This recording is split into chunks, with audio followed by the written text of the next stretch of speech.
Doctor Arvind, आगे आओ अरविंद भाई, आगे आओ।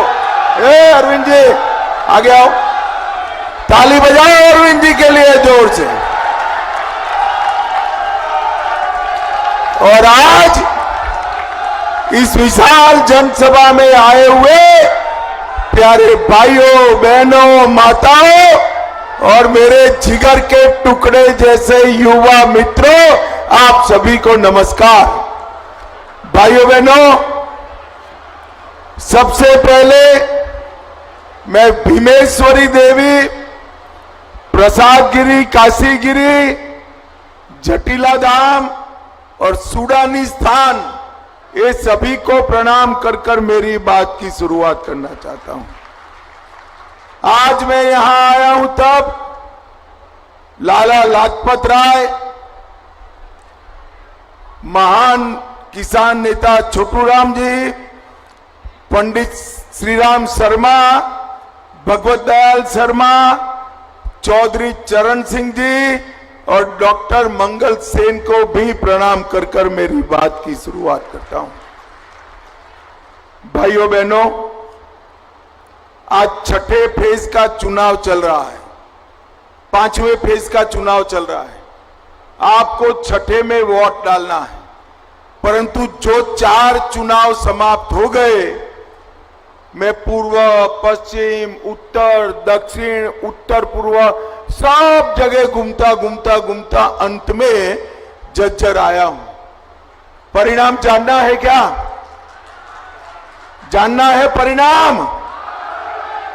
देखो भाई, 4 चरण में मोदी जी 270 पार कर कर सरकार बना चुके हैं। अब आज 5वां है, आपका छठा है और 7वां है, उसने 400 पार कराना है, 400 पार। मगर मोदी जी की लड़ाई जो भ्रष्टाचार के खिलाफ है, मोदी जी की लड़ाई जो परिवारवाद के खिलाफ है, वो लड़ाई तब तक पूरी नहीं होती जब तक रोहतक में कमल खिलाने का काम आप नहीं करते। भाइयों बहनों, ये 400 पार का जो लड़ाई है, हम तो 400 पार करने वाले हैं आपके आशीर्वाद से। मगर ये राहुल बाबा है ना, अरे क्यों हंस रहे हो भाई? बड़े नेता है कांग्रेस के। ये जो राहुल बाबा है ना, उनकी 40 भी पार नहीं होने वाली है, मेरी बात लिखते। और फिर से एक बार हरियाणा में सभी की सभी सीटों पर उनका सुपड़ा साफ होने वाला है। भाइयों बहनों, ये लड़ाई किसके बीच में? एक और 12 लाख करोड़ के घपले घोटाले करने वाले ये इंडी अलायंस है। एक और ये 12 लाख के घपले घोटाले करने वाले इंडी अलायंस है, और दूसरी ओर 23 साल से मुख्यमंत्री, प्रधानमंत्री रहते हुए जिस पर 25 पैसे का आरोप नहीं है, वो नरेंद्र मोदी है, नरेंद्र मोदी। एक और थोड़ा ही गर्मी बढ़ते ही थाईलैंड और बैंकॉक छुट्टी पर जाने वाले राहुल बाबा है। मेरी बात याद रखना, 4 तारीख को काउंटिंग है, 6 तारीख को राहुल बाबा निश्चित रूप से वैकेशन करने जाने वाले हैं। एक और हर 6 महीना विदेश में छुट्टी करने वाले राहुल बाबा है, और दूसरी ओर 23 साल तक दीपावली के दिन भी छुट्टी लिए बगैर सेना के जवानों के साथ मिठाई खाने वाला नरेंद्र मोदी। एक और आरक्षण को संरक्षण देने वाले नरेंद्र मोदी है, और दूसरी ओर मुसलमानों को आरक्षण देकर एसटी, एससी, ओबीसी का आरक्षण छीनने का प्रयास करने वाली कांग्रेस पार्टी है। भाइयों बहनों, एक कांग्रेस पार्टी झूठ फैला रही कि भारतीय जनता पार्टी का बहुमत आए तो आरक्षण चला जाएगा। मैं आज झज्जर की इस पवित्र भूमि पर कहकर जाता हूं, जब तक भाजपा का एक भी सांसद संसद में है, आरक्षण को कोई हाथ नहीं लगा सकता, नहीं लगा सकता। एक कांग्रेस पार्टी ने कर्नाटक और तेलंगाना में 4% और 5% आरक्षण मुसलमानों को दिया। ये आरक्षण किसका कम हुआ? ओबीसी का कम हुआ, पिछड़ा वर्ग का कम हुआ। पिछड़ा वर्ग के आरक्षण को छीनने वाली कांग्रेस पार्टी है। भाइयों बहनों, राहुल गांधी जी ने इस इलेक्शन की शुरुआत भारत जोड़ो यात्रा से की थी। इलेक्शन का अंत कांग्रेस ढूंढो यात्रा से करना पड़ेगा। दूरबीन लेकर भी कांग्रेस नहीं दिखाई पड़ती। भाइयों बहनों, सिरसा से सोनेपत तक और पंचकुला से पलवल तक मोदी जी का विकास का कमल खिलने वाला है। मैं आज यहां पर आया हूं, तब मैं राहुल बाबा को पूछना चाहता हूं कि राहुल बाबा, आपके घमंडिया गठबंधन का नेता कौन है? वो बताओ जरा, नेता कौन है? हमारा तो नेता तय है। एनडीए और बीजेपी बहुमत में आते हैं तो नरेंद्र मोदी इस देश के प्रधानमंत्री बनेंगे, तय है। आपका नेता कौन है? आप बता सकते हो झज्जर वालों, इनका नेता कौन है? चलो भैया, मैं एक एक एक एक कर कर पूछता हूं। शरद पवार प्रधानमंत्री बन सकते हैं क्या? ममता बनर्जी बन सकती है क्या? उद्धव ठाकरे बन सकते हैं क्या? स्टालिन बन सकते हैं क्या? अब हंसना मत। राहुल बाबा बन सकते हैं क्या? अरे क्यों हंस रहे हो यार? राहुल बाबा भी नहीं। भाई, एक पत्रकार ने उनको पूछा कि आपका प्रधानमंत्री का प्रत्याशी कौन है? तो उन्होंने कहा बारी बारी एक एक साल 5 लोग बनेंगे। बोले, मुझे बताओ झज्जर वालों, देश ऐसे चल सकता है क्या? अरे जोर से बोलो, चल सकता है क्या? ये बारी बारी प्रधानमंत्री बनाने निकले हैं, ये संगीत कुर्सी खेलने निकले हैं। मैं उनको पूछता हूं, ये 5 साल के प्रधानमंत्री के प्रोजेक्ट में पाकिस्तान को मुंह तोड़ जवाब कौन देगा? मुझे बताओ। कोरोना जैसा महामारी आया, कौन बचा सकता है? चंद्रयान कौन भेज सकता है? भाइयों बहनों, पूर्व हो, पश्चिम हो, उत्तर हो, दक्षिण हो, जवाब फिक्स है, मोदी मोदी मोदी मोदी मोदी। झज्जर वालों, मुझे बताओ, ये हमारा जो हरियाणा है, इसमें 3 विशेषताएं हैं। एक, हरियाणा में फौजियों, हमारे बेटों ने, हमारी वीरांगनाओं ने अपने बेटों को फौज में भर कर रखा है। आज पूरा देश चैन की नींद सो रहा है, क्योंकि मेरा हरियाणा का जवान सीमा पर पाकिस्तान का सामना कर रहा है। दूसरा, खेल कहां पर भी खेला जाए, नेशनल खेला जाए, इंटरनेशनल खेला जाए, देश को अगर मेडल मिलता है तो हर तीसरा मेडल लाने वाला मेरा हरियाणा का धाकड़ होता है, धाकड़ होता है। और तीसरा, देश आज अनाज के क्षेत्र में आत्मनिर्भर है, तो इसका कारण हरियाणा का मेरा किसान है, किसान है। भाइयों बहनों, ये तीनों क्षेत्रों में कांग्रेस ने क्या किया? बोफोर्स का घोटाला किया, सबमरीन का घोटाला किया, एयरफोर्स का घोटाला किया, हेलीकॉप्टर का घोटाला किया, और 1 रैंक 1 पेंशन नहीं दिया।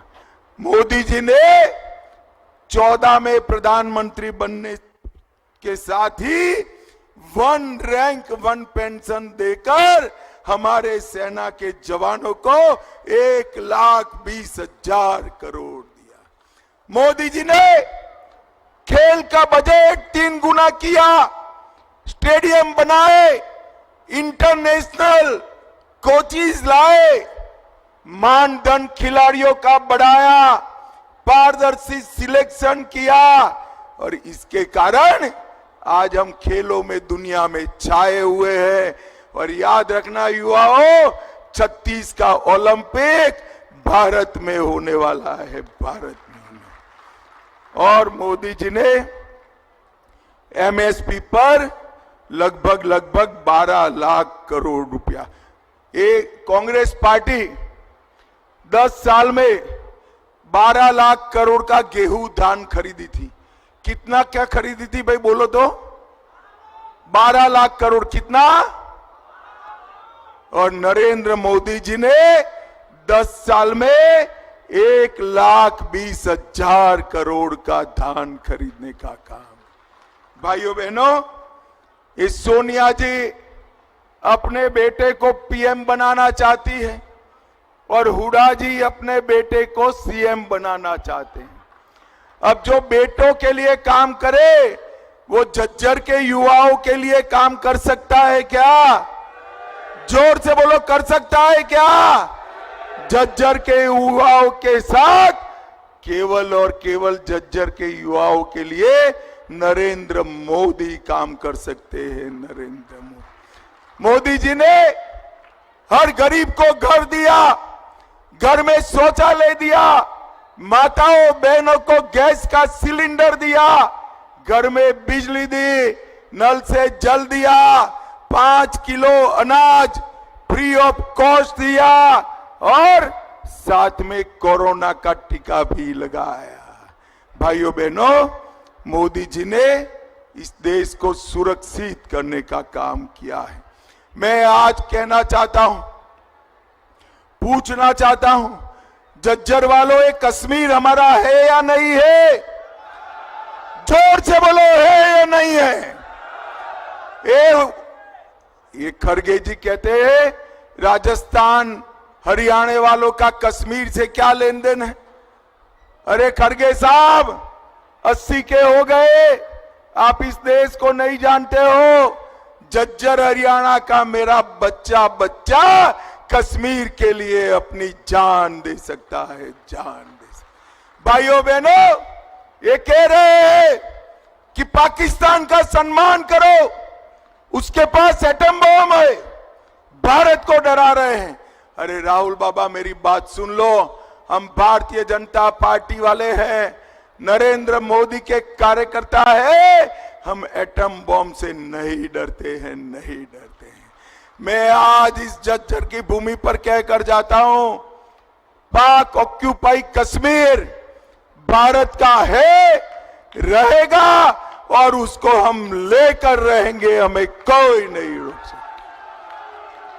ये कांग्रेस पार्टी सालों तक धारा 370 को नहीं हटाई, मोदी जी ने धारा 370 को हटाकर देश को आतंकवाद से मुक्त करने का काम किया है। और अंत में मुझे बताओ झज्जर वालों, अयोध्या में राम मंदिर बनना चाहिए था या नहीं बनना चाहिए था? जोर से बोलो, बनना चाहिए था या नहीं बनना चाहिए था? एक कांग्रेस पार्टी 70 साल से राम मंदिर को रोक कर रखी थी। नरेंद्र मोदी जी ने 5 ही साल में केस भी जीता, भूमि पूजन भी किया और 24 जनवरी को प्राण प्रतिष्ठा कर कर जय श्री राम कर दिया, जय श्री राम। औरंगजेब ने तोड़ा हुआ काशी विश्वनाथ का मंदिर भी फिर से बनाने का काम हमारे नरेंद्र मोदी जी ने किया है। भाइयों बहनों, आज मैं यहां आया हूं तब बताना चाहता हूं, इसी क्षेत्र के अंदर ढेर सारे काम हुए हैं।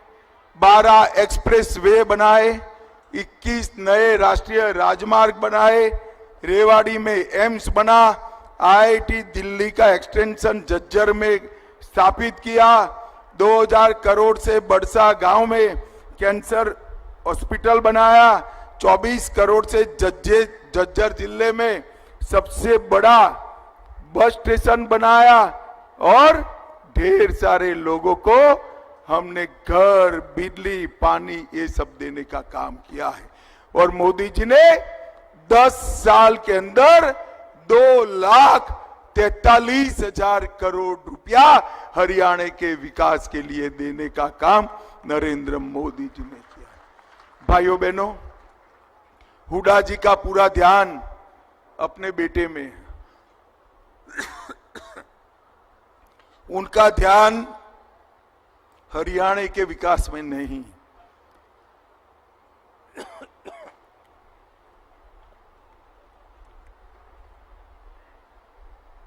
ये हमारे अरविंद जी है ना, ये देखने में दुबले पतले लगते हैं, मगर जब रोहतक की विकास की बात आती है, अच्छे से झगड़ा कर आपका काम कराने वाला आदमी है।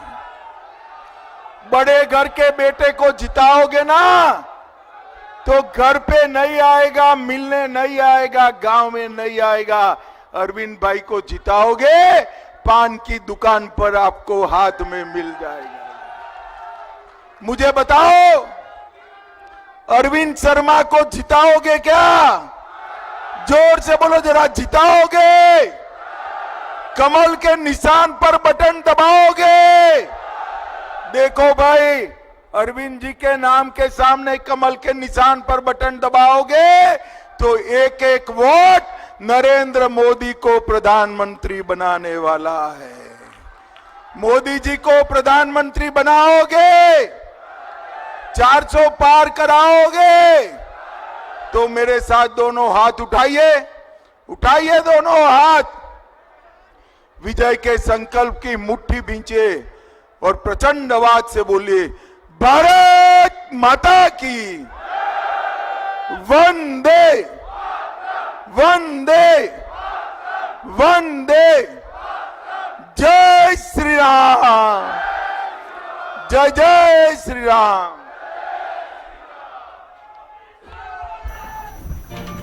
तो देखिए, केंद्रीय गृह मंत्री अमित शाह को आप सुन रहे थे, चुनावी हुंकार उन्होंने भरी। इसके साथ ही जय श्री राम के नारे के साथ उन्होंने संबोधन की शुरुआत की और उसका अंत भी जय श्री राम के नारे के साथ ही किया।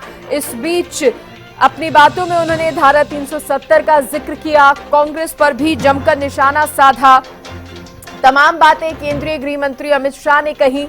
हरियाणा में भरपूर विकास करवाया है। देखिए, बीजेपी के 10 साल का जिक्र उन्होंने किया और उन्होंने कहा कि हरियाणा में हर वर्ग की चिंता भारतीय जनता पार्टी ने की है।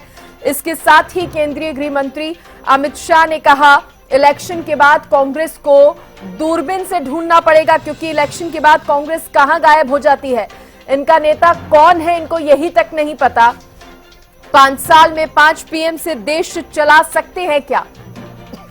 ये सवाल केंद्रीय गृह मंत्री अमित शाह पूछते नजर आए। उन्होंने कहा, विपक्ष का तो एजेंडा ही 5 साल में 5 प्रधानमंत्री वाला है।